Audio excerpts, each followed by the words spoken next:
took forever to upload, and so I don't know what the problem was. And it just kept spinning and spinning and spinning. So I don't know. It was very frustrating. It's like, come on, just work right. So okay. Hey, Dylan. So remember, you guys, I've only had one person turn in their sub-2 test, and you guys have a lot going on this week. So you have the sub-2 test, plus 3 assignments, plus a quiz. So waiting until the last minute is not a good strategy at all. So make sure you get that in. Plus, I want to be able to have it graded and back to you so that you can see what you need to adjust for when you actually do take the test next week.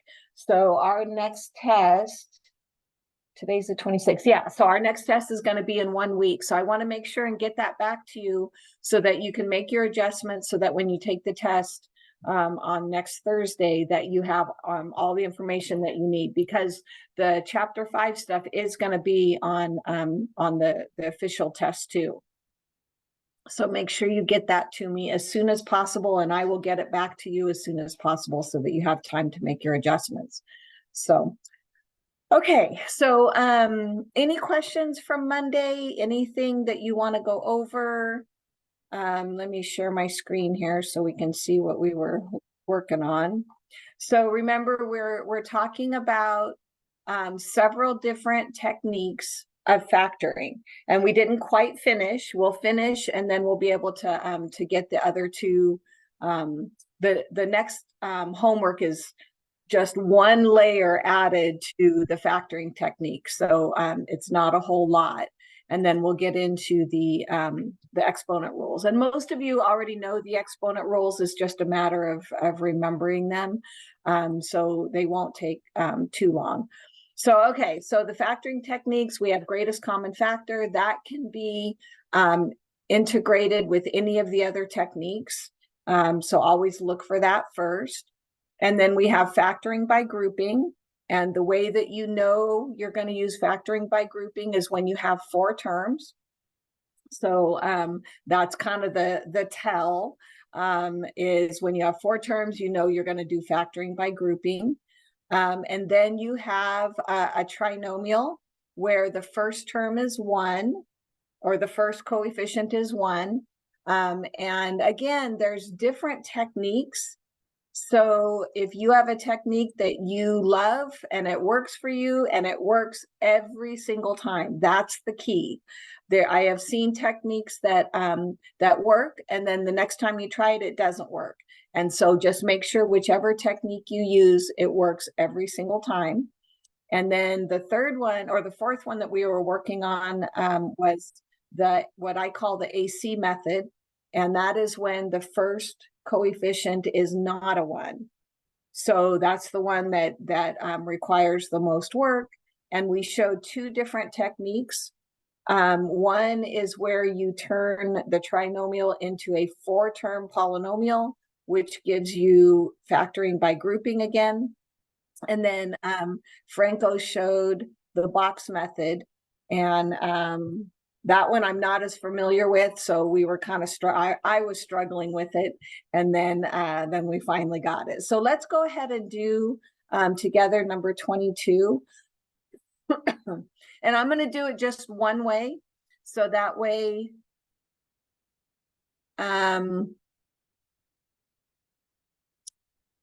well, let's see.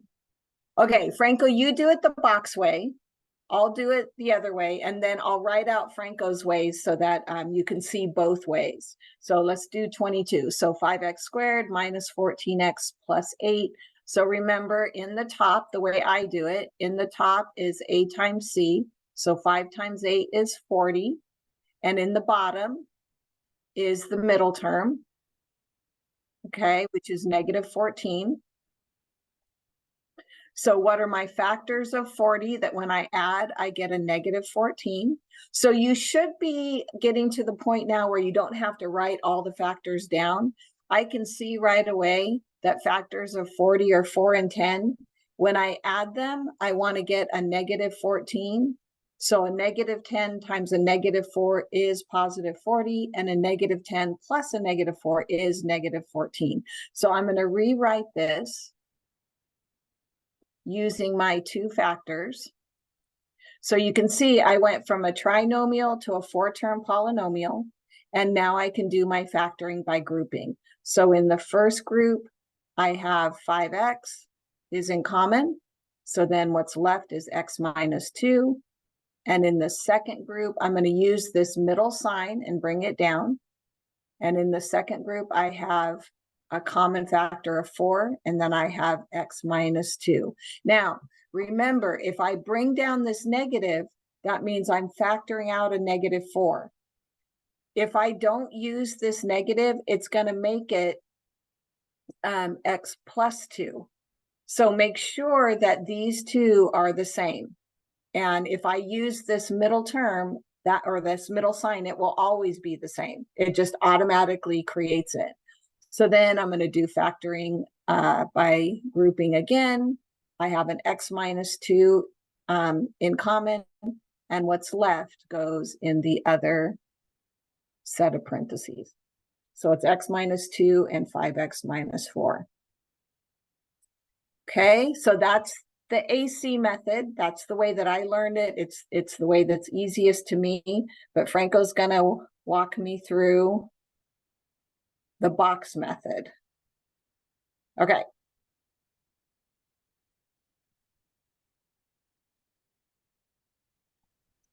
So you already found the two factors. So you'll put the 5x squared in the top left, and then in the bottom right, you'll put the positive 8. And then in the top right, you put negative 4x. And then bottom left, you put negative 10x. Okay. So does it matter which one goes where? Could I No, have gone the other way? you can go the other way. It'll just change. I mean, if you want to, we can do it the other way after. The only ones that matter are the top left is 5x squared and the bottom right is 8. But it doesn't Okay. matter the two other ones. Okay. All right. And so then above the 5x squared, you can put a 5x.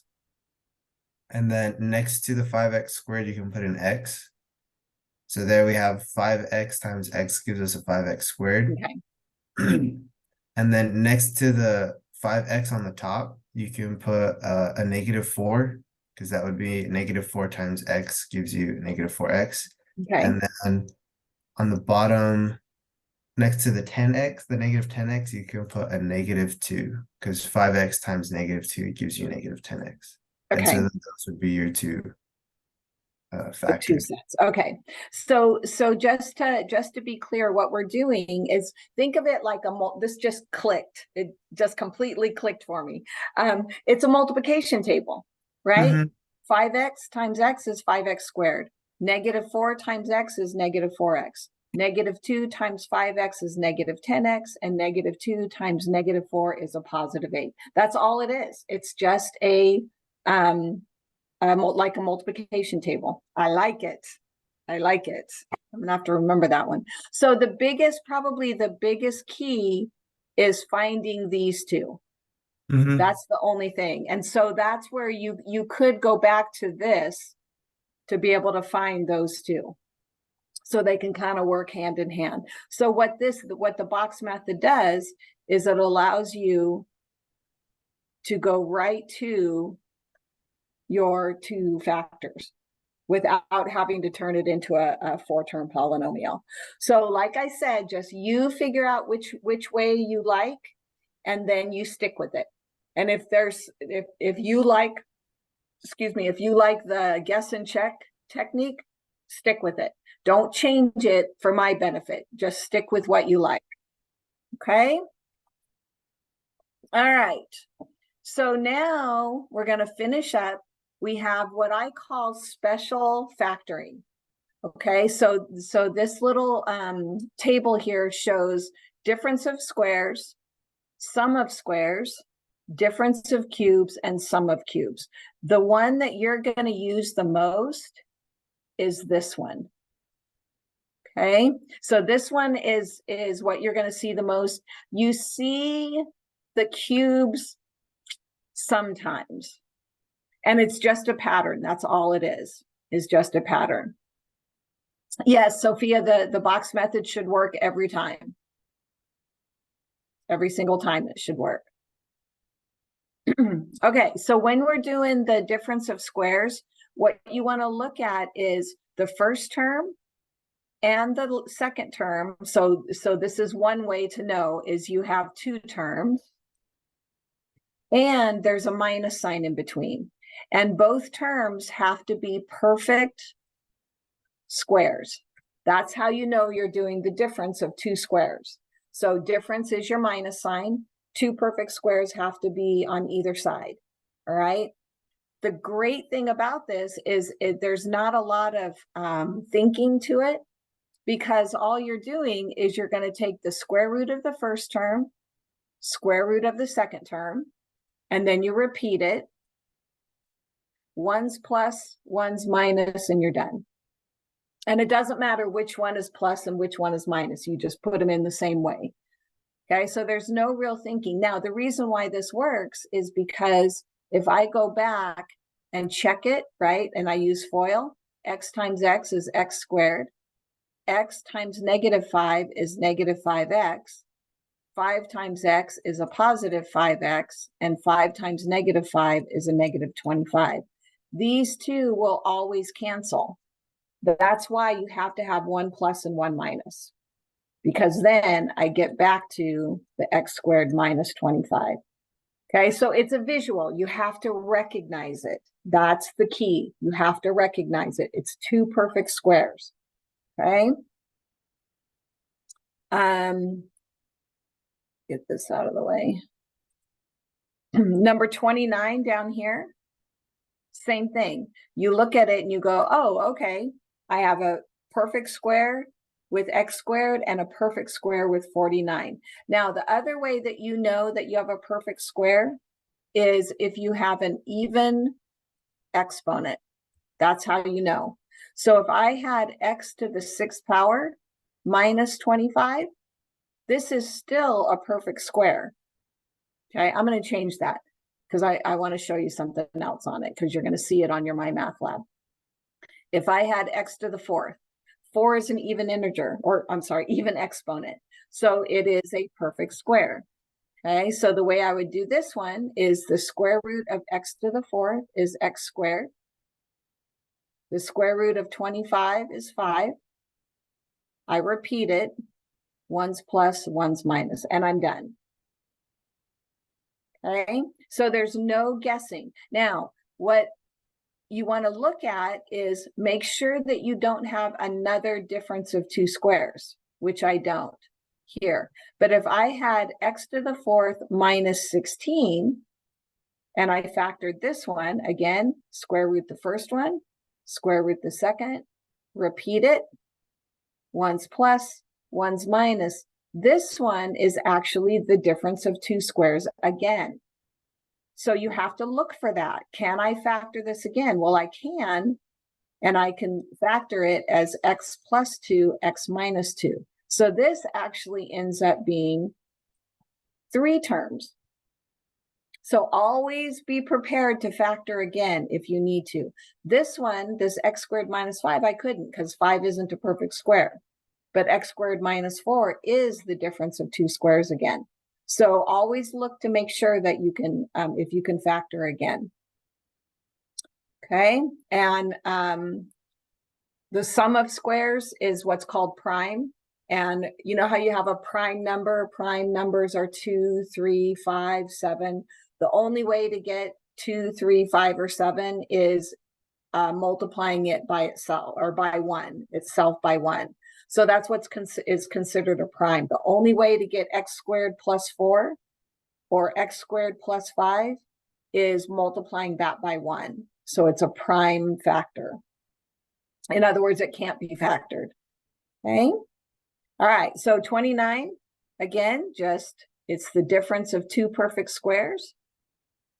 I square root each one. One's plus, one's minus. Okay, number 30, same thing. I square root each one. repeat it, one's plus, one's minus, and you're done, and that's it. Okay? The other one is the difference or sum of two cubes, and it's just a pattern. So the way that I look at it is I'm going to cube root both terms. So I get y minus 3, because 3 times 3 times 3 is 27. And y times y times y is y cubed. So I'm going to cube root each term. I'm going to use the exact same sign. And then in the second set, right here, it's a pattern. That's all it is it's just a pattern. I'm going to take and I'm going to square the first one. I'm going to use a plus sign. I'm going to multiply the two pieces. And then I'm going to square the second one. So once you go from here to here, you're no longer looking at y squared minus 27. You're looking here. So you square the first one, you multiply, you square the second one. Square the first one, multiply, square the second one. So it's just a pattern. That's all it is.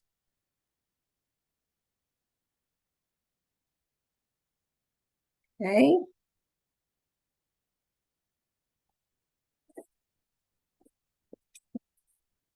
All right. Any questions so far?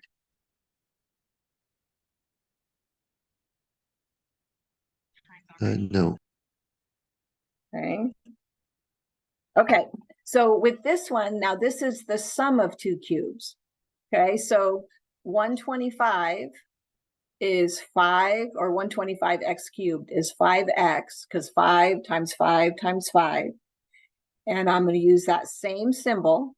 And then 7 times 7 times 7 is 343. Okay, now how did I know that? I set it up.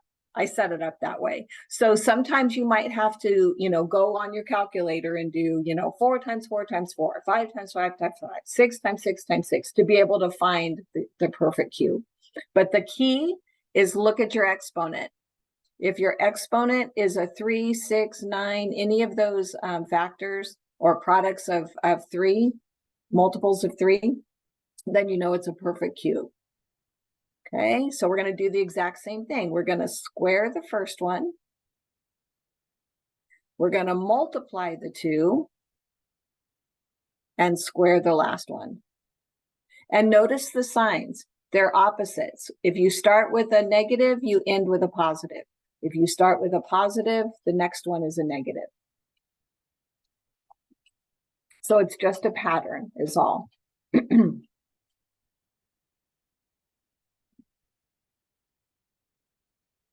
Okay. All right, but just remember, just remember that this one right here is what you're going to see a lot. These two you see just a little bit. You might have to, go back to your notes and look at the pattern. But the difference of squares you'll see more than the other two.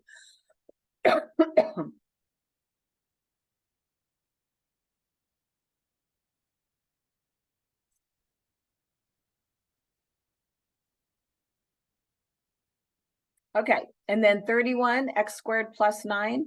Even though these are both perfect squares, there's a plus sign. So this one is considered prime.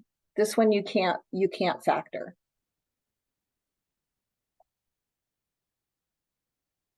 Okay. And then 32, if you notice, always look for a common factor first. So I can take out 2x, right? Dividing it out. 2x goes out of both of those. What's left, 32 divided by 2 is 16x squared. 2x divided by 2x is 1. These are both perfect squares. 16x squared and 1 are all perfect squares. So I can factor this again. So this is my difference of two squares.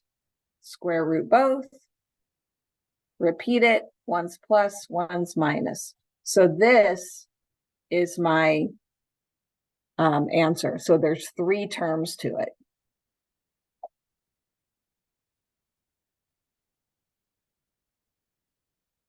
Okay. So those are what I call the some of the specialty ones. And then there's one last one that we're going to look at. So any questions so far?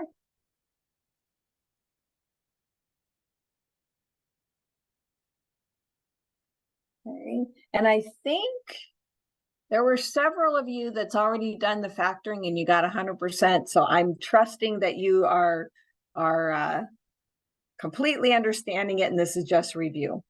Okay, last one. So this one I want you to really pay attention to, because this one is like the difference of 2 squares. You see it often, and there's 2 ways that you could do this, but I'm going to save you a lot of heartache. So remember, there was one called the AC method, right? The first term is not a 1. And so we could do 25 times 49 and, you know, do that whole impossible thing, right? 25 times 49, and then figure out what are the factors that will give me 70. But what I want you to do is I want you to look. This is a perfect square. This one is a perfect square.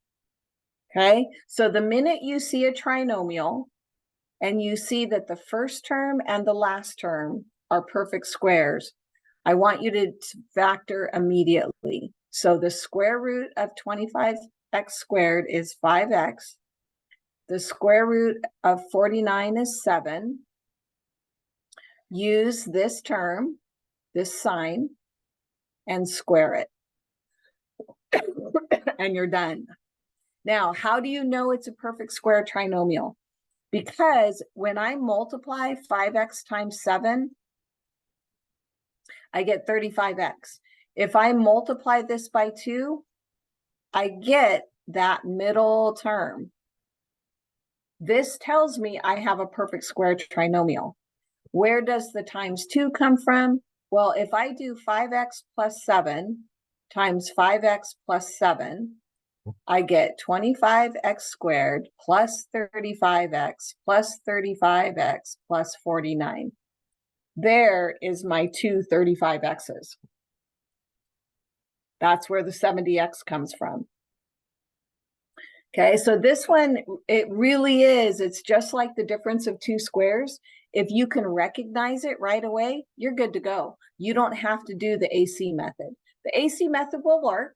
It'll totally work, but this is so much faster. Okay, so if you don't recognize it and you go right to the AC method, it'll just take you longer and you'll go, it's the same thing. I could have done this shortcut. Okay. And don't forget, perfect squares are 1, 4, 9, 16, 25, 36, 49, 64, 81, 100, 121, and 12 times 12 is 144. That's about as high as you're going to get. These are all perfect squares. So keep in mind that 1 is also a perfect square. So with this one, I see 81x squared is a perfect square. 1 is a perfect square. So I'm going to go 9x minus 1 this time squared. To double check, 9 times 1 is 9x. Double it, I get negative 18x. So I know it's a perfect square. Perfect square trinomial. And I'm done. That's it. That's all I got to do.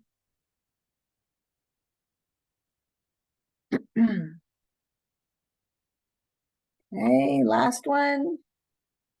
4x squared is a perfect square. 9 is a perfect square. I'm going to use this first sign.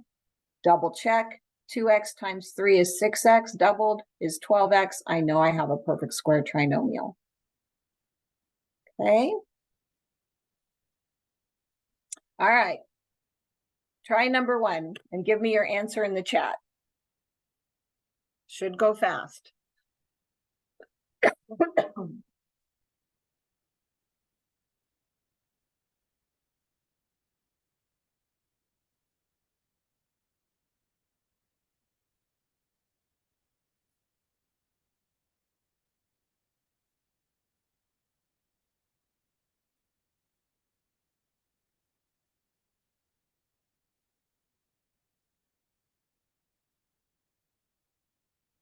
I'm doing number 2 for you. Give me number 1 in the chat. Write your answer to me.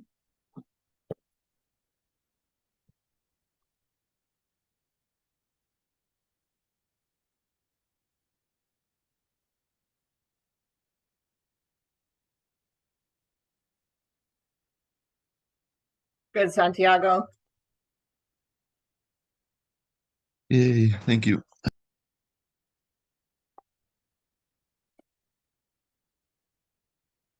And so you can write it the way you wrote it, Santiago, or you can just write it and there's a hat key. It's Shift 6.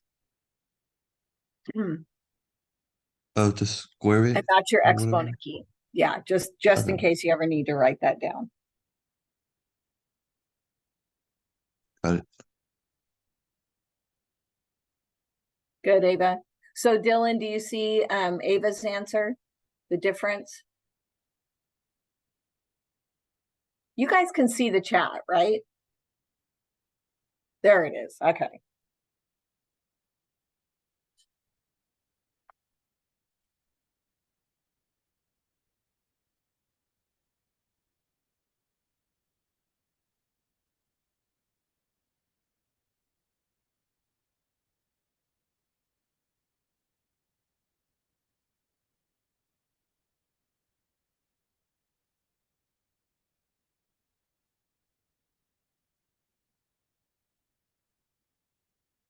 Okay, I'm waiting for some others. Thank you, Ava, Dylan, Douglas, good. Orlin, Jester? Mark. Yes, ma'am. I got something very similar. It was just basically 3x minus 3 parentheses squared. Okay, but where'd the 3 come from? Because Well- 4, what's the square root of 4? 2. So it Mhm. should be so I thought it square would be root of 6 then. Why would it be no, 3? because 9x squared, the square root is 3x. What's the square root of 4? 2. 2, so minus 2, and then the whole thing squared. So wait, why are we getting the square root of 4? Because we're looking at this one, Mm-hmm. number 1. Yeah. So you're So- taking the square root of 9, x squared is 3x, taking the square root of 4 is 2, and then you use this same sign. So we're not going to do anything with the 12x? No, the 12x is generated if I were to multiply this out, right? If I said 3x minus 2 times 3x minus 2, because that's what the squared is, right? When you multiply this out, 3x times 3x is 9x squared. 3x times negative 2 is negative 6x. Negative 2 times 3x is negative 6x. And negative 2 times negative 2 is positive 4. That's where I get my negative 12x. It's already taken care of. Okay. So it's all going to be like that? All of them? Yep. Minus Well, 3? the perfect square trinomials are. Yeah. Okay. And if you don't trust yourself, go ahead and multiply this out and see what you get. And you should get back to the original. Okay. Mm-hmm. All Thank right. you. Okay, so the last one is prime. I already talked about it a little bit. When you have a prime polynomial, it can't be factored, not this way. In other words, you can't find what x is, not this way, not the factoring way. And so in another couple weeks, we're going to start using what's called the quadratic formula. Okay, and the quadratic formula is derived from the quadratic equation. Okay, this is a quadratic equation in standard form. Quadratic formula is derived from that, and I'll show you how to do that, but that'll be in a couple weeks. So get used to looking at this. We're going to start using it, not today, not in the lessons you're doing today, but you are going to see that. So when you see quadratics that cannot be factored, at this point, they're called prime. Okay, this is the sum of two perfect squares can't be factored.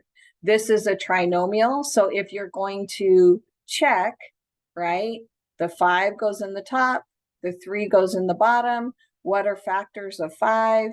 5 and 1, or -5, -1. There is no way I can add these and get 3.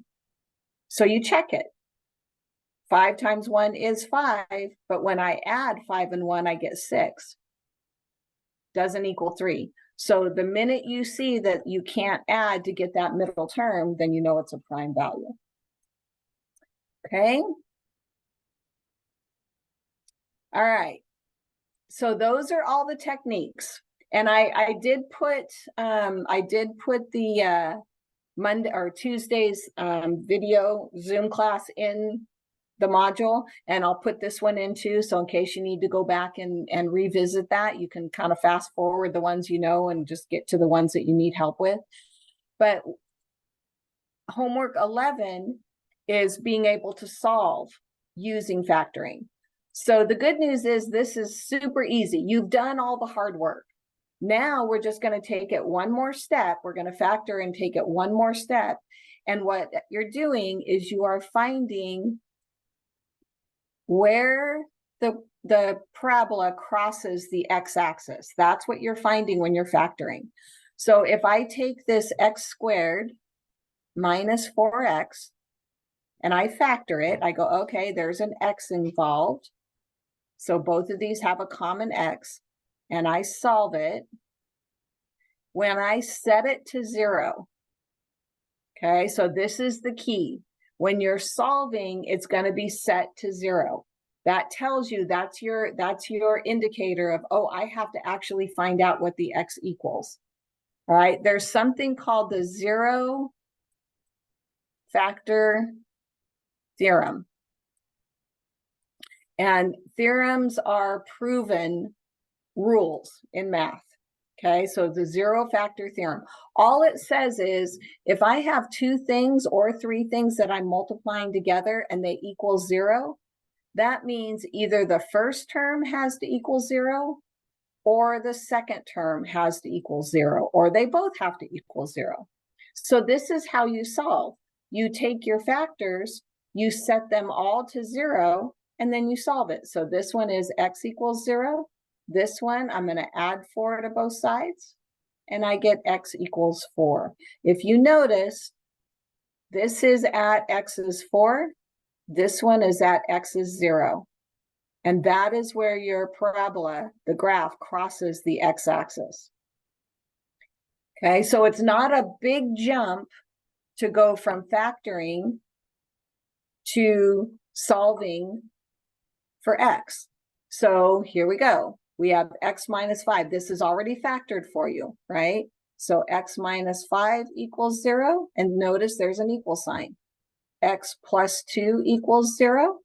So now we're finding out where exactly are the x-intercepts.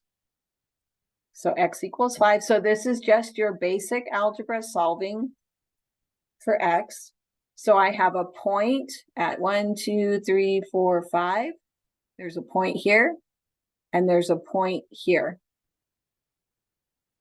So my parabola does something like this. It crosses at -2 and +5. Okay, so that's the solving part. Solving means you're actually finding out what x equals. So let me skip down to here. So number 1, solve using the zero factor property. Okay, notice it's equals 0. This is your tell. The minute you see equals 0, now it's okay. Now I have to find out what x actually equals. So this is where you're going to take all of your techniques. They're all in one place, and you have to figure out which technique are you using and when and how. Okay. So when I look at this one, I go, okay, anyone I have an idea what this one is? Number one?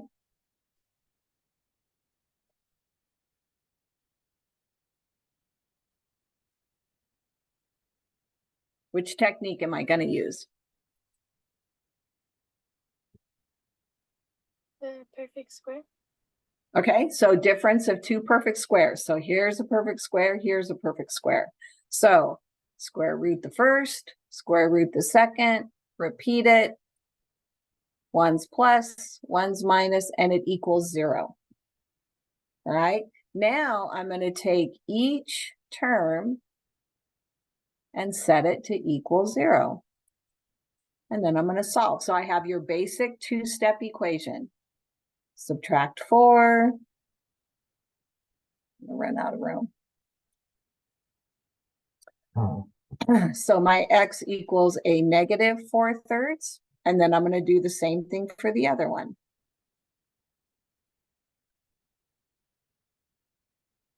And positive 4/3. So these are my two values where if I were to graph this, right, if I had a graph, I'd have it at 1 1/3 and negative 1 1/3.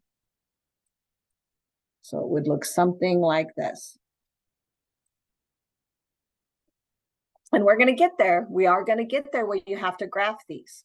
So that's why we're taking this step, is because we have to figure out, all right, where does the parabola cross the x-axis? So anytime you are solving, what you're finding are the x-intercepts. That's what you're finding. Okay, so put that in your notes. If you're solving by factoring, you're finding the x-intercepts.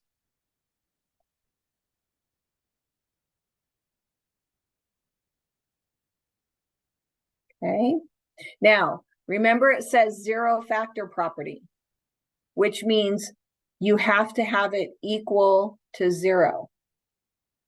So in other words, if you have it equal to 9, that's not going to work. You have to set it so it's equal to 0. So you're going to move this 9 over, and you're going to end up with x squared plus 8x plus 7 equals 0. Now you can solve. So the only way to solve is it has to equal 0. So if it doesn't equal 0, you're going to rearrange it so it does equal 0. Okay, so for this one, it's a trinomial. Factors of 7 that add to 8. Well, thank God the only factors are 7 and 1. So it's x plus 7, x plus 1 equals 0. And then you're going to see, oh, I'm going to go x plus 7 equals 0 and x plus 1 equals 0. So every term I'm going to set to equal 0. Here's what you're going to find. You're going to find that every time you do that, your answer is the opposite sign, because of that idea of you're solving. You're bringing that positive 7 over as a negative 7. You're bringing the positive 1 over as a negative 1. So you are going to get to the point where you don't need this step. You're going to be able to do it in your head. But you got to do it. You got to practice over and over and over again, and then you start seeing a pattern. And that's the beauty of math, is it's always a pattern. It's always based on a pattern, and there's a logical sequence to it. Okay. Any questions so far?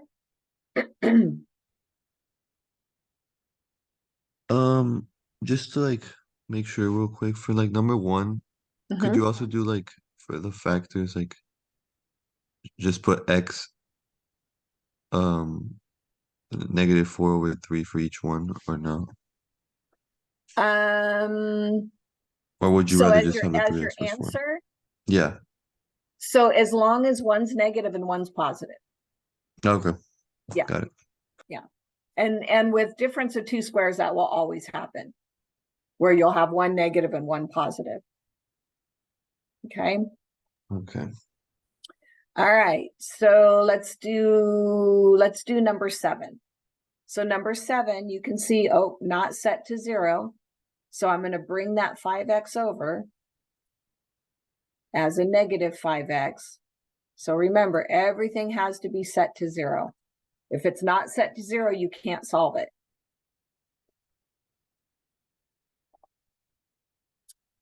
Okay, so this one is greatest common factor. It's a minus sign and it's a binomial, but these are not perfect squares. So then you have to look at, okay, what are the other techniques? Well, I see I have something in common. So I have a 5x in common, and then x minus 1. Oops. Okay, so I'm going to set both of them to 0. So with this one, 5x equals 0. If I divide both sides by 5, x equals 0. And that makes sense because the only way you can get 5 times x to equal 0 is the x has to be 0. So anytime you have a term out here with x, your x will always be 0 because 0 divided by 5 is 0. And then this one is x equals 1. So your two answers, or your two x-intercepts, is at 0 and 1. So this one, if I were to graph this, this one is a very, very, very narrow parabola. It looks something like this, really narrow. Miss Manchester, shouldn't it be 2x minus 1? Oh, you're right. Sorry. Thank you. So what would my answer be then? What would my x be on this one? The 1/2? Uh-huh. Thank you, Ava. Appreciate it. See, it's always good to keep me on my toes. Okay, so the reason why it's 1/2, and you can remember I said you'll be able to get to the point where you can just look at it and know the answer. So you know you're bringing the 1 over, and you know you have to divide by 2. So you literally can look at this and go, oh, 1 over 2, I'm done. Okay, so you don't even have to take those 2 steps. And you're going to get really good at it. Okay, so it's 0 and 1/2.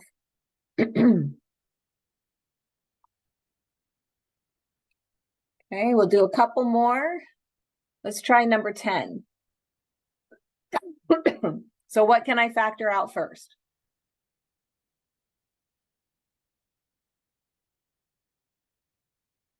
The 3?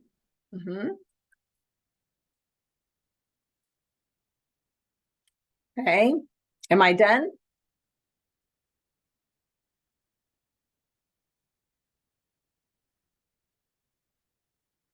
Or is there another step that I can do?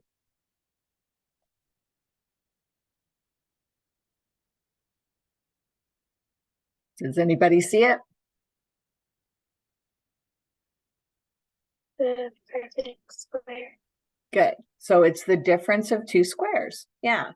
So this x squared minus 4 becomes x and 2, x and 2, 1's plus, 1's minus, and don't forget to bring down the 3. Okay, so here I have x equals -2, x equals +2. Notice the 3 doesn't have an x attached to it. So this is just, you can think of it as it's 3 times bigger. Okay, if there's no x attached to it, I'm only having these 2 values, -2 and +2. Okay. Trying to see if there's any that we haven't done yet.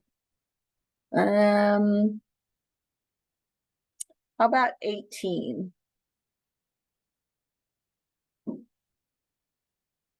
18. So I can factor out a 2x, that's in common.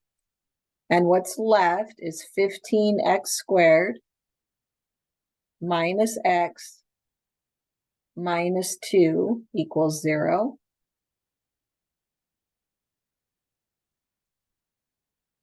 Okay. So 15 is not 1. So I have to use either the AC method. I'm gonna do your box method. I gotta practice that. I like it. Oops. Okay, so the box method. Keep me honest, Franco. So we have 15x squared and negative 2. And then I want to get a negative 1. So this is where and this is completely okay to do it. I'm kind of combining these two so I can fill in these other two boxes. So I want to get negative 30 where I add to get negative 1. So that would be negative 6 and 5. Negative 6 times 5 is negative 30. Negative 6 plus 5 is negative 1. So I can either do, I guess it doesn't matter. I'll do negative 6x here and 5 here. 5x. Am I good so far, Franco? Yep, that's how I Okay. was doing it. Okay. All right. Okay, so what's okay, go help me from here. So now the next step is what two terms multiplied together will give you the 15x squared. So one's going to be a 3x. So you'll put a 3x above, and then on the left side, you'll put a 5x. Okay. And then now what times 5x will give you a 5x? It's a 1, so 3x plus 1. And then what times 3x gives you a negative 6x would be a negative 2. Okay. And so those should be the And two. then negative 2 times 1 is negative 2. Mm-hmm. I do like this. This works really well. Yeah. And then 5x minus 2. And then don't forget your 2x out front. Okay, so now because it's equals 0, now I have to set each term to equal 0.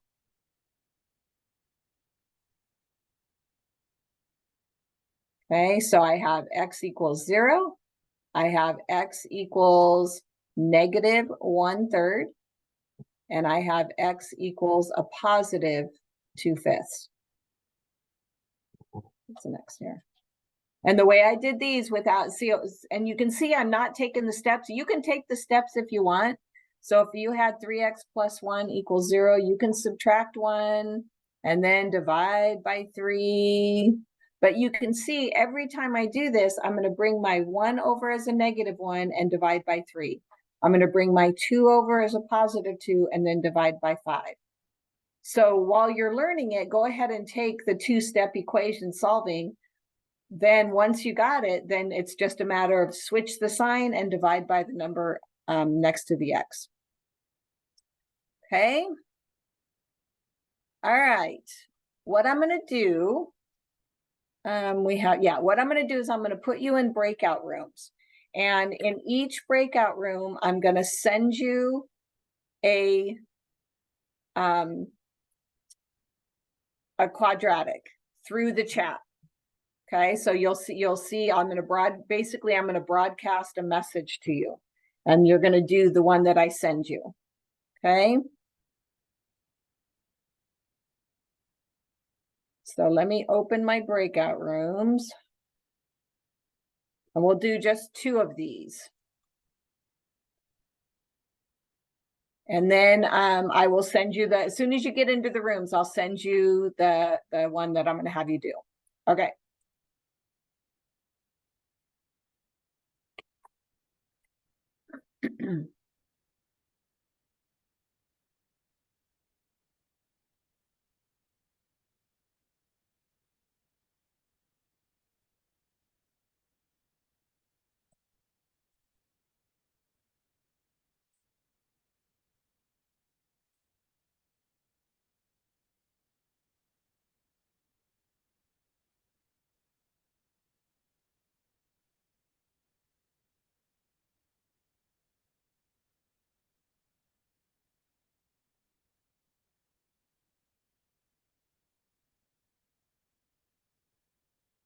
Okay, so Santiago and Mia, did you not get your room? Oh, Mia got there. Santiago, Mia, did you get into your room? Looks like you're in room 1.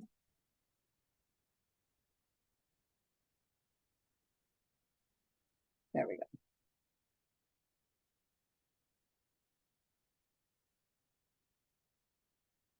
So Franco, that box one, when did you learn that? Because I have never seen that.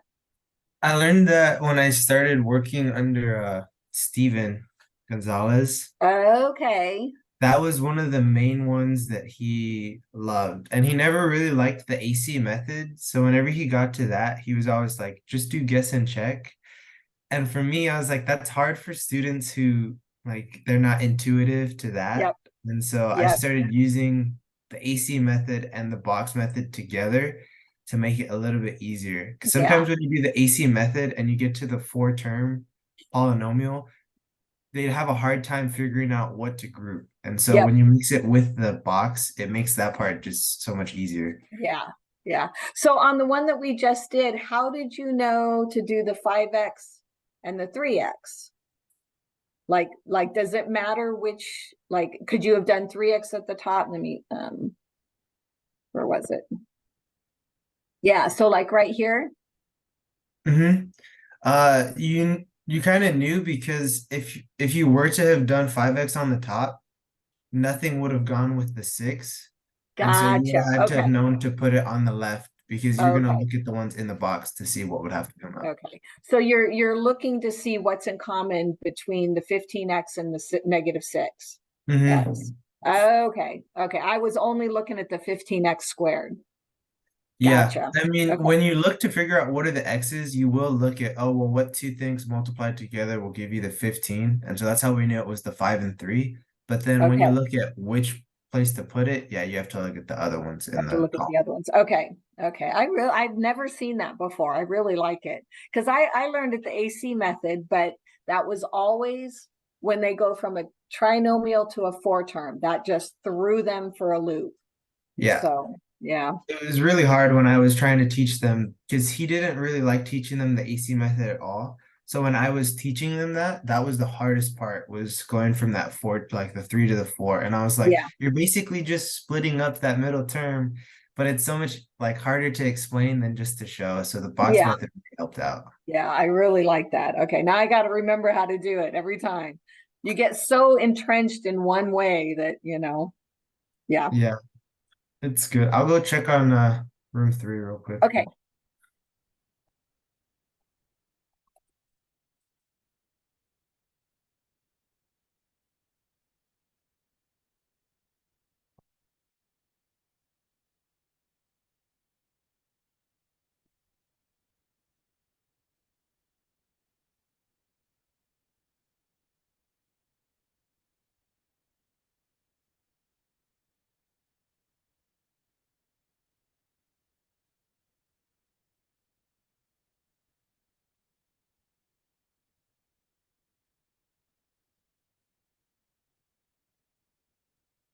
So I went to group 3, but they said that when you sent the equation, it disappeared too fast for them to write it down. Oh, okay. I'll send it again.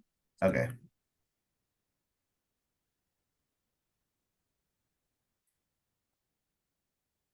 I didn't know that it disappears. Yeah, because it doesn't go into the chat box. It's just on the top. It says what you said. And so that only Oh, lasts gotcha. like 5 seconds, I think, and then it goes. Okay. Okay. I'll go check and make sure that they got it. Okay.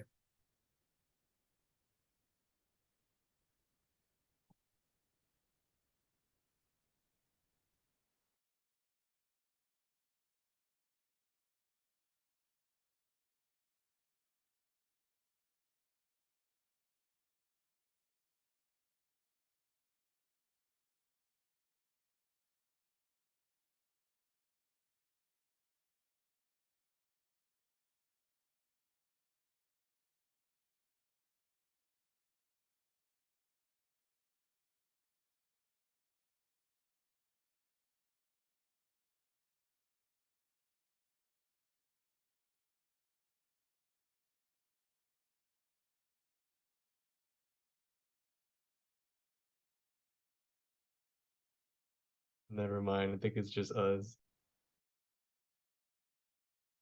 Maybe she's going into each room. Possibly.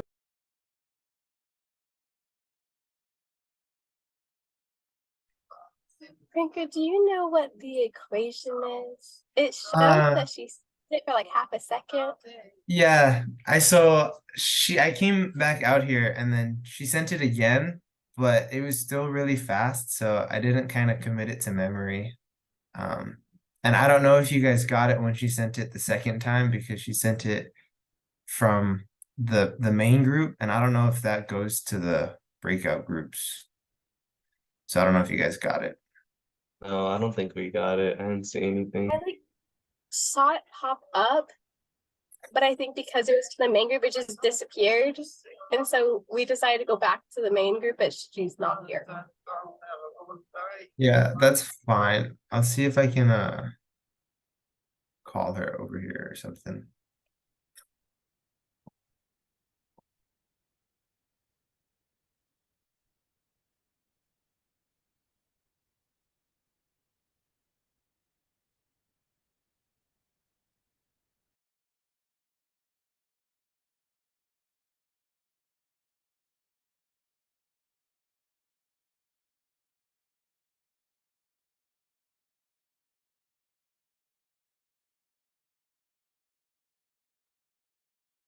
Hey, so they didn't get the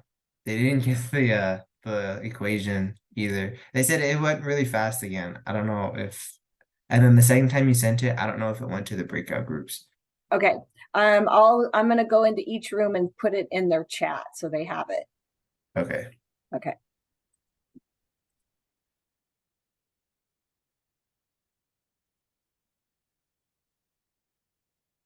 So do we go back to our breakout room?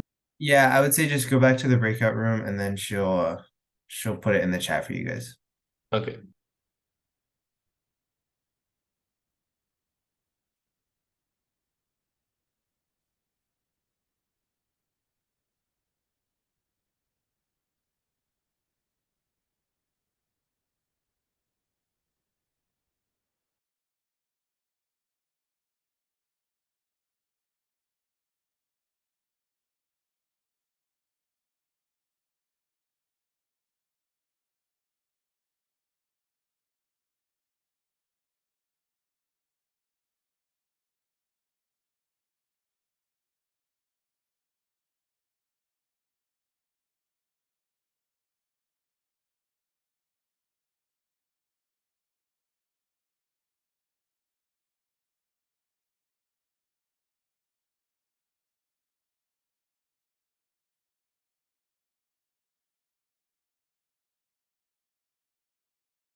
That's the only way to get really good with factoring. Okay. All right, so the last section, and again, I sent out an announcement yesterday, so please pay attention when I send out an announcement. I try not to overwhelm you. I know you guys get email all the time, but if it's from me, it's important. So I sent out yesterday just a reminder, hey, this is what to do this week. It's a lot, don't wait. And a lot of you are not taking me very seriously. I've had one person turn in their subtest. So make sure you get that subtest in ASAP so that I can grade it and get it back to you so that you can make any adjustments you need to make in your graphing for the test 2, which is next Thursday. So test 2 is coming up. We're going to review on Tuesday, and then you have a test on Tuesday. So, or Thursday, excuse me, Thursday. So make sure you get that in. Okay, so the last section is on exponent rules. And so again, a lot of these are going to be just review for you and then just practicing. So this is another one of those Coreq topics where it's something that you have been exposed to before, you may have forgotten. And so we're just going to review and go over them fairly quickly. Okay. So I broke them down piece by piece. So any time you have an exponent that's a 0, it always equals 1. And a lot of times what happens in math is people just assume that we know why it equals 1. So I'm going to show you why it equals 1. Anything to the 0 power is always 1. So, and we'll get to it. When you get to the quotient rule, the quotient rule says that you subtract the 2, right? So if I subtract 2 minus 2, I get 3 to the 0 power, right? That's a 0, not a 6. 3 to the 0 power, which is 1. Well, if I were to actually work this out, 3 squared is 9, 3 squared is 9, 9 over 9 is 1. So the 0 exponent on anything is always 1. It's never 0, it's always 1. Okay, so 100 to the 0 power is 1. X to the 0 power is 1. The value x times y times z, all raised to the 0 power, is 1. So anytime you see that, anytime you see an exponent of 0, just cross it out and it's a 1. Okay, so that's always going to be the first rule. The second rule is the product rule. And so I've written the product rule out. So this right here is in general, right? Just in general format. You have x raised to the m power times x raised to the n power. What you're going to do is you're going to add those exponents. So when multiplying with the same base, and this is important, you have to have the same base for this rule to work. Meant to do this. Okay, it has to be the same base. You're going to add the exponents. And the reason for that, and these are examples. Example 1 says if you have x to the first power, right? If there's no power, it's a 1. X to the third and x to the fourth. Literally what you have is you have x, and then you have 3 x's, and then you have 4 x's. I end up with 8 x's. So instead of writing it all out and then counting how many x's I have, I'm just going to add the exponents. That's all I'm going to do is just add the exponents. Okay, so when multiplying, that's the product. When multiplying, you add the exponent. Okay, now example 2 adds in some coefficients. So the coefficients are the 2 and the 3. The 2 and the 3, the negative 3, excuse me. Anytime you have coefficients, numbers in front of your variables, just do what it says. It says to multiply these. So I'm going to just multiply these. Okay, so that's with your coefficients, you just do what it says. If it's multiplication, multiply. If it's dividing, divide. Okay, and then you take like exponents or like bases and you add them on the like bases. So you never want to combine different variables. You always want to make sure that the variable stays with each other, with whatever the variable is. So it's 2 times -3 is -6. And then I have 2 plus 3 more, so that's x to the 5th. And then I have 4 y's and a y. So 1 y plus another 4 y's, I have y to the 5th. Okay, I'm going to make this a little bit bigger so we can see it. There we go. Okay, so the like basis is important. Don't ever mix them up. Think of it as, you know, trying to put apples and onions together. They're 2 completely different things. So x's and y's are 2 completely different things. So you can't put those together. Okay, so that's your product rule. So the product rule means when you multiply, you add the exponents. The quotient rule is quotient is the answer to division. So if you think about it, really the only rule that you have to actually memorize is the product rule, because the other rules just fall right into place. So the product rule is multiplying, you add. The quotient rule is dividing, which is the opposite of multiplying. So you subtract, which is the opposite of adding. Okay, so it will logically work itself out. So when I say subtract, subtraction makes a difference. You have to subtract the top minus the bottom. So you're working from the top, from the top to the bottom. So for instance, this one, it's m minus n. Okay, it's not n minus m, it's m minus m. So you're subtracting the top minus the bottom. Okay, so in example 5, you have 3 minus a -2. So if there's a negative on the bottom, you've got to remember that you're subtracting a negative, which is actually 3 plus 2. So that's how they get the x to the 5th. Okay, on example 6, it's 6 minus 2, which is, now we have 5 to the 4th power. Okay, so the bases on these, even if there's numbers, we're just keeping the bases the same. As long as they're the same, we're good to go. And then just like with multiplying, when you're dividing, if we're dividing the numbers, just go ahead and divide them.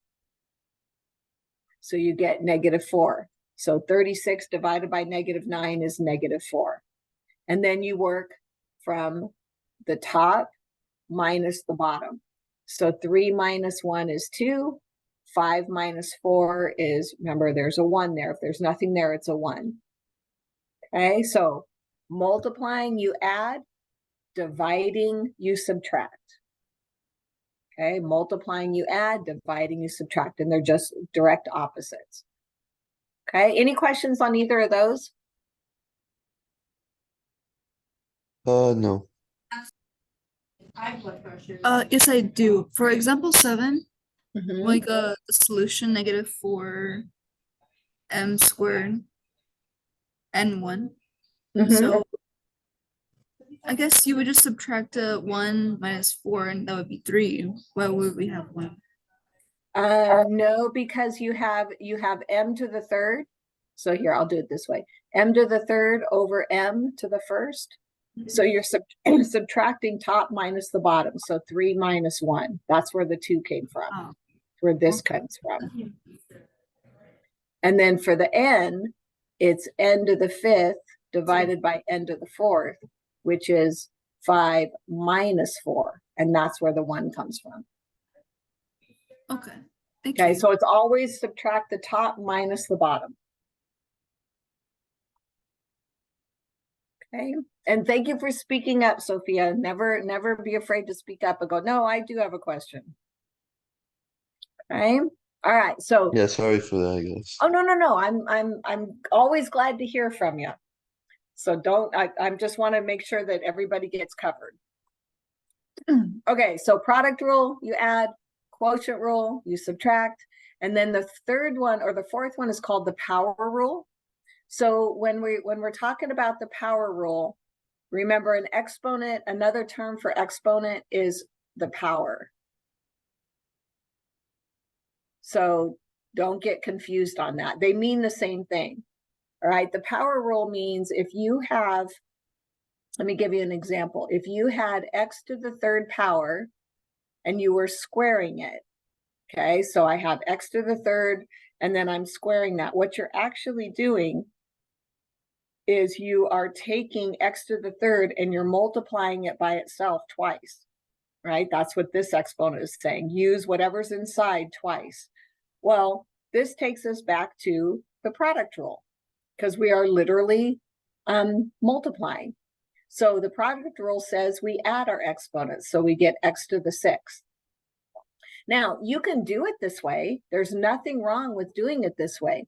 If I had 2x to the fourth raised to the third power, this cubed goes to everything on the inside. So it would be 2 cubed times x to the fourth cubed. Okay, so I could do 2 cubed is 8, x to the fourth times x to the fourth times x to the fourth. That gives me x to the 12th, right? 4 plus 4 plus 4. So this one would be x8 or 8x to the 12th power, right? That's one way to do it, but there's an easier way. You just take your exponents and you multiply them. 3 times 2 is 6. When you have a whole number or coefficient, you have to apply that exponent to it, and you just do what it says. 2 to the third power is 8. But then you can just multiply the exponents. 4 times 3 is 12. So there's a shortcut. You don't have to work it, write every single thing down and then add the exponents. You could just multiply the exponents. So that's your power rule. So the power rule says if you have x to the m power and that's raised to the n power, you're going to multiply m times n. Okay, now don't get caught. This on the example 3, this 4 has to go to everything on the inside. So it's x to the 2 times 4, which is 8, and x to the 3 times 4, which is 12. Okay, so make sure that you apply that exponent to every single thing on the inside. And then same thing here. 3 goes to the 2, which is 2 cubed, which is your 8. 3 goes to the x cubed, which is 9. 3 goes to the y to the first. So 1 times 3 is 3. And then 3 goes to the z squared, which is z to the 6. So just remember that distributive, you're distributing that exponent to every single term on the inside of the parentheses. Okay. Any questions on that one?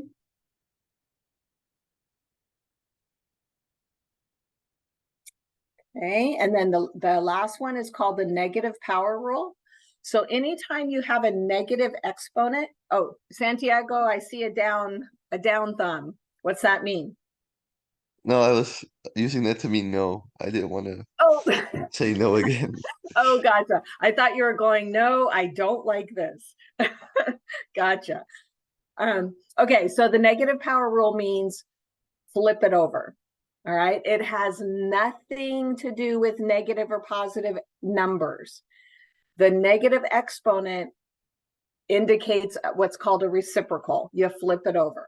Okay, so if you have x to the negative 1, so what you want to remember is this is x to the negative 1 over 1, right? It's a whole number, so any whole number is over 1.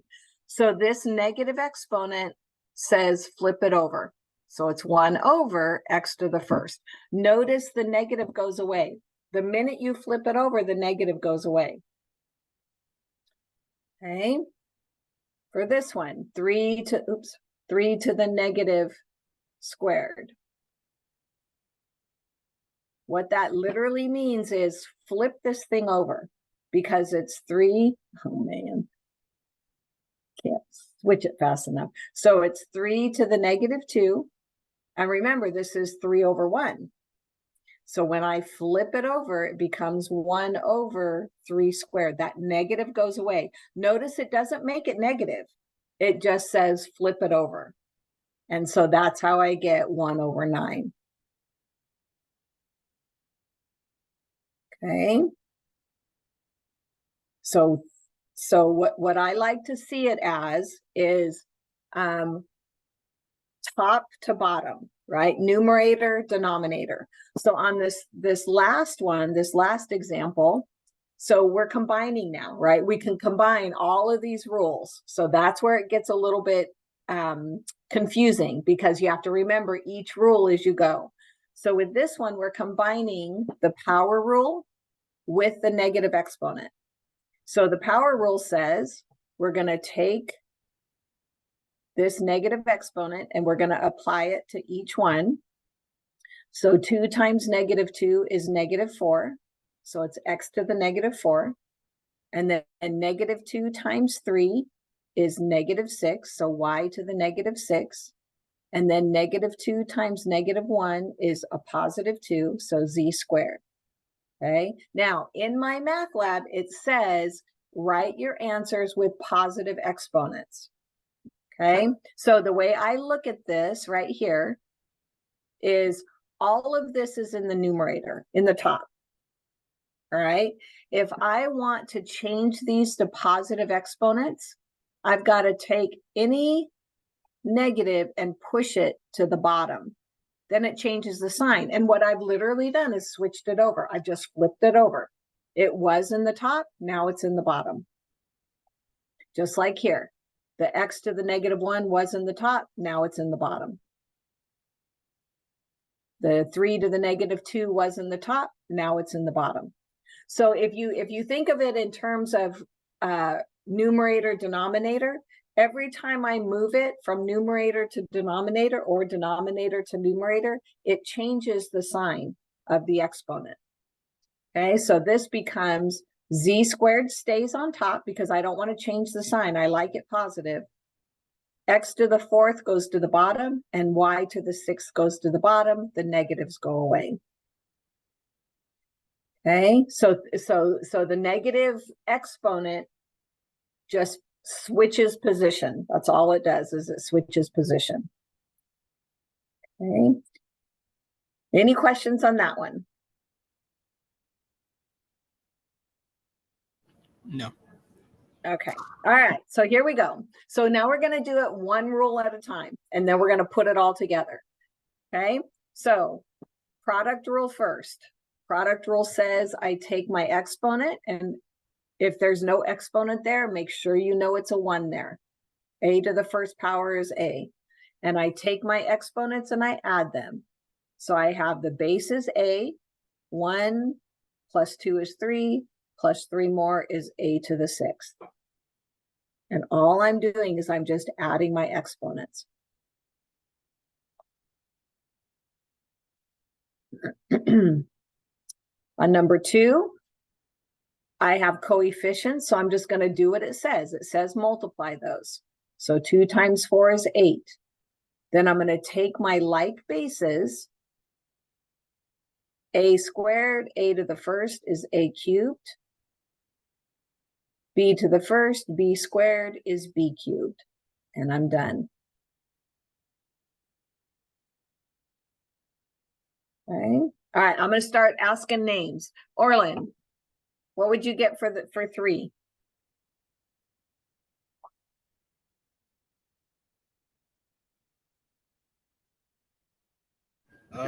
Negative 18 x7.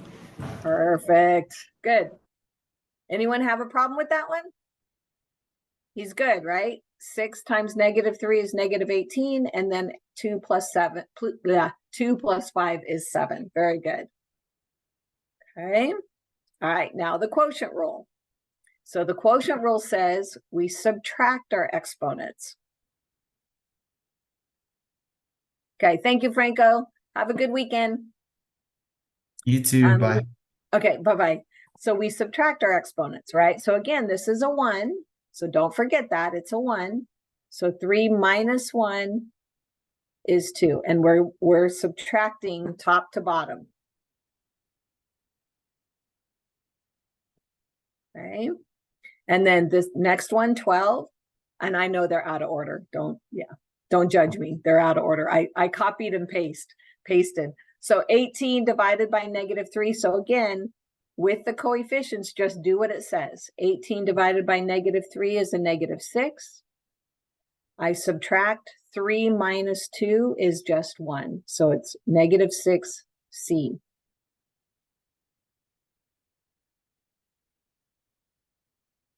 And then let's see, Santiago.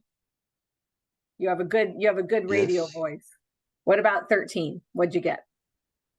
Oh, well, I haven't solved it, but I'm still in the process. Hold on a Okay. second. Okay. Um,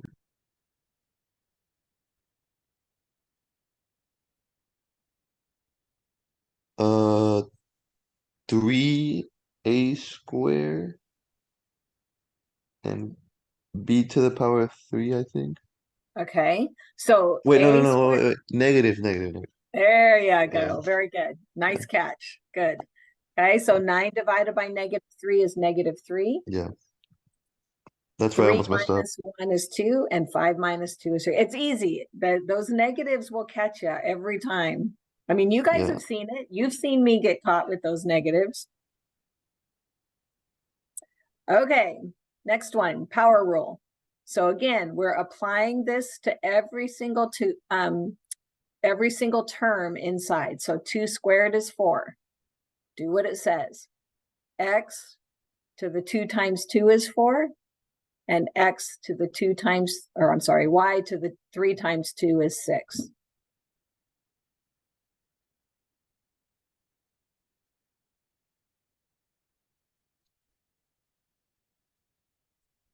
Okay, 5 cubed is 125. So again, coefficients do what it tells me to do.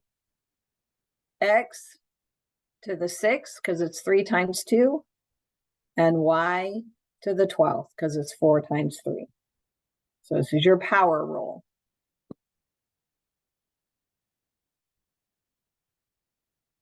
Okay, let's see. Is Tiba, are you here? Yes, ma'am. Okay, what did you get for 8? Or what would you get for 8? Let me do that really quick. Okay.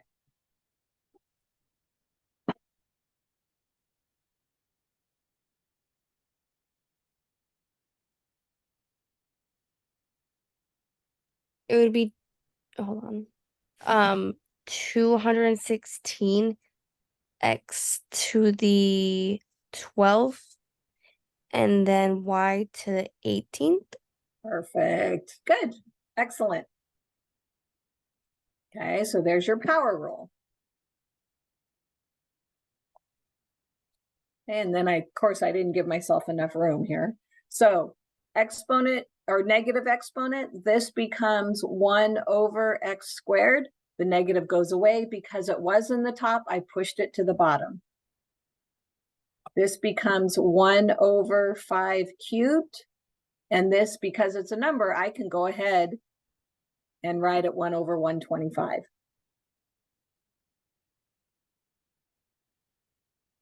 Okay. Dylan, are you still with me? Yes. Okay. What do you think about this one? Number 14. Would it just be X, Y, Z? Okay, Because but what about the -1? What does that -1 tell you to do? make it a fraction. So Mhm. put X, Y, Z on the bottom with There 1 on top. you go. Perfect. Good. So it's 1 over. Just like the x to the -2 becomes 1 over x squared. XYZ to the -1 becomes 1 over XYZ. Very good. Wait, miss, I had something to input. Okay. So I was thinking, so like basically everything that's negative or that was made negative after you put everything into it, right? Everything that was negative would go on the bottom, and everything that was positive before you started, that would go on top. Exactly. Yep. Exactly.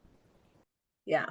Now, let me show you another one with a negative exponent that shows you that you can go from the bottom to the top. Not, it doesn't always have to be top to bottom. So let's say you had 3x to the negative 2 over y to the negative 3. Okay, so now I have negatives everywhere. And let's say my math lab says, write this with all positives. So the 3 is going to stay, right? The 3 stays in the top. So I always think of these in terms of top and bottom. So the x squared has to go to the bottom, so it changes the to positive, and the y to the negative 3 has to go to the top, so it changes the negative. So if it's negative in the bottom, push it to the top, it'll become positive. If it's negative in the top, push it to the bottom and it becomes positive. So it's just a switch is all it is.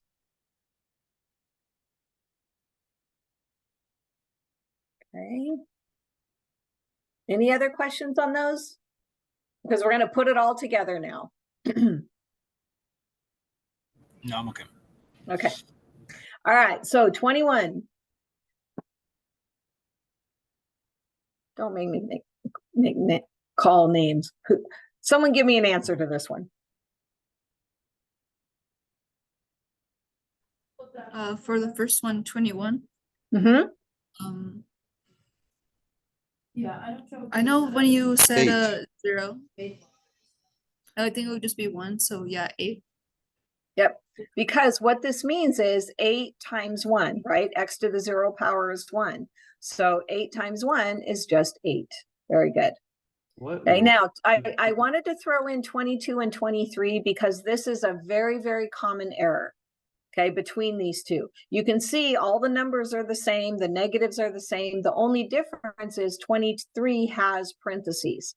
So what 22 is saying is -1 times 3 to the 4th. There's only one negative.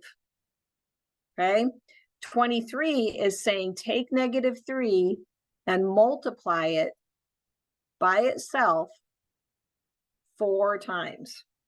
So 23 is telling you to use that negative 4 times. 22 is saying there's only one negative and we're doing, or you can read it as the opposite of 3 to the 4th power. So 3 to the 4th power, I believe, is 81.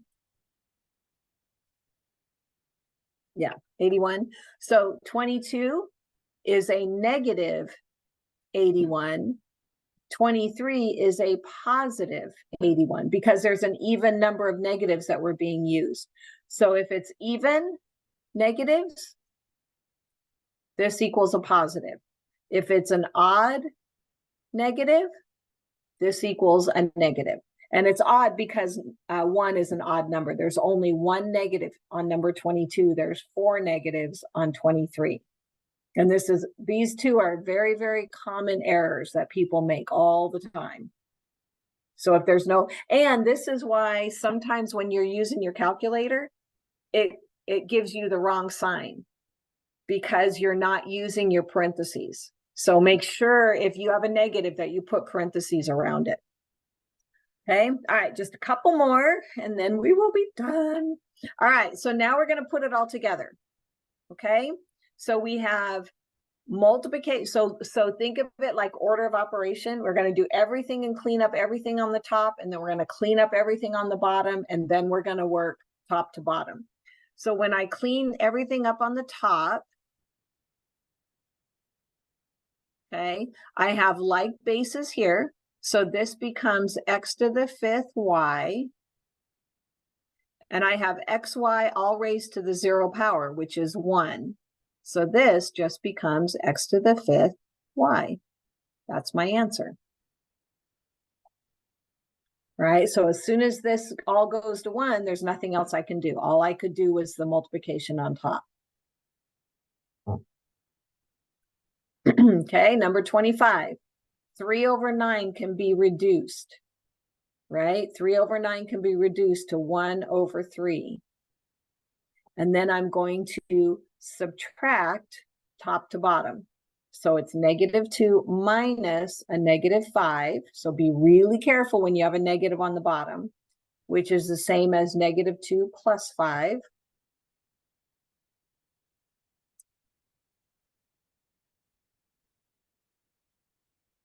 So I get x to the third power. Notice where I put it. Anytime you're doing any kind of top to bottom, your answer will always be in the top.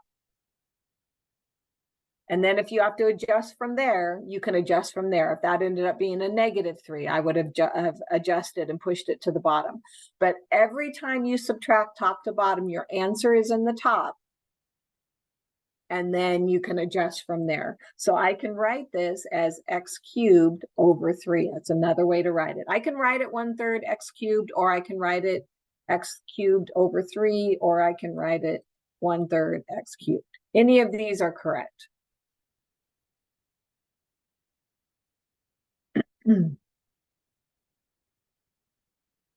Okay. All right, 26. There's a lot going on, right? We have the power rule, we have the quotient rule, and then we have negatives. Okay, so what I want you to do is when you see something like this, I want you to break it up into little pieces in your brain, right? If you break it up into small parts, it's much easier to tackle something big. Okay, so the first thing I'm going to do is I'm going to get rid of this outside. I'm going to use my power rule. So I get x to the -6, y to the -2, z to the -4. And then I'm going to do the same thing on the bottom. I'm going to apply this to every single piece on the inside. So I have x to the 3rd, y to the -9, z to the 6th.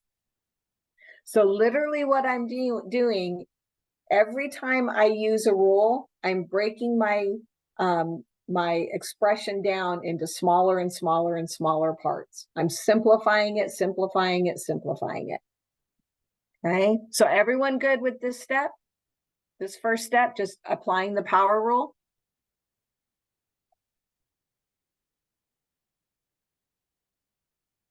Okay, so now I'm going to apply the quotient rule. So I'm going to subtract top to bottom. So I have x, -6 minus 3 is a -9. Then I have y, -2. I'm going to write it here so you can see it. Minus a -9, which is -2 plus 9, which is 7. So that's a positive, and I'm good. And again, every time I subtract top to bottom, it's everything is in the numerator. Okay, all my answers are going to be in the numerator. And then I'll adjust once I get my answers. And then -4 minus 6 is -10. I'll do the x too.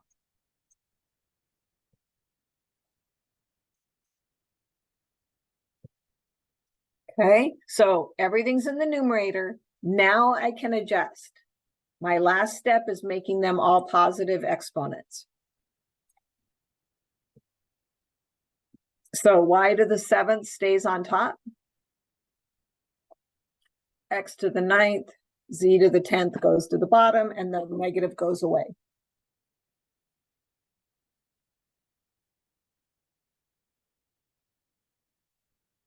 So I'll give you a second to absorb that one.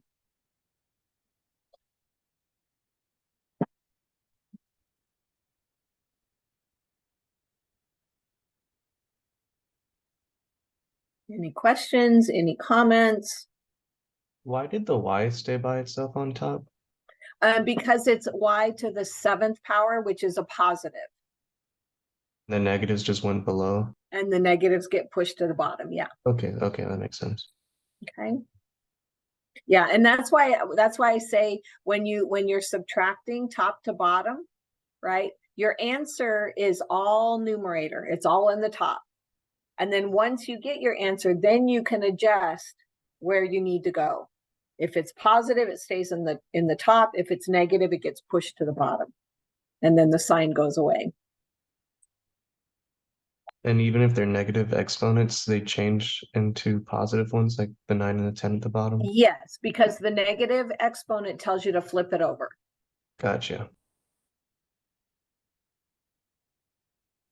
Okay. Move forward. Oh, is that it? Is that all I did? Oh, yeah, you're right, I did. Okay. Okay, so let's go back to this one. Okay, so in your My Math Lab, it's make sure that you read the detail. If it doesn't say anything about making your exponents positive, this answer is completely fine. You can write it this way. If it says write it with positive exponents, then you have to write it this way. Okay, and in My Math Lab, you know how they have the answer box? When you put your cursor in the answer box, the icons will show up in the bottom. So until you put your cursor in the box, the icons won't show up. And one of the icons is, let's see, it looks like this. I think it's a box with a little box like that. This is your exponent box. Or you can use the hat to get your exponent, which is the Shift 6. So you can do that either way to get your exponent in there. And then it also has another icon. It has like this, which it shows it's a fraction icon. Or you can use the I don't know what it's called. It's the fraction line.